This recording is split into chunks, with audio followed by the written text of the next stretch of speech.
It-8 ta' Diċembru huwa l-jum li fih il-Knisja Kattolika Dinjija tiċċelebra l-festa tal-Madonna Mniżla mingħajr ebda tnub tan-nisel, l-Immakulata Kunċizzjoni.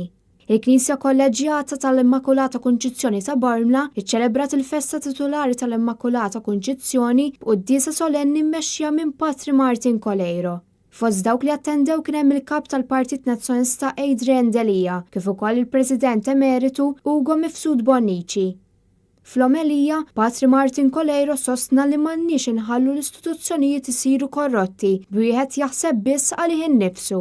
Il-Madonna kienet inħattret bħala l-avukata tal-umanità kollha li fi żminijiet tal-lum tallimna kif għandha tkun l-imħabba tagħhom lejn uliedha u ħeġġeġ biex wieħed ma jaqax għal ħażen li wieħed isib fil-ħajja ta' kuljum. Patri Martin Koleiro qal li għandna bżonn ikollna soċjetà ġusta li tħobb lil fqir biex kull persuna tingħata d-dinjità li jistħoqilha. Mis-seklu 16 il-Bormliżi urew il-fidi tagħhom li b'ħidma waħda saru diversi xogħlijiet biex il-patruna tagħhom tissebbaħ flimkien mal-Knisja.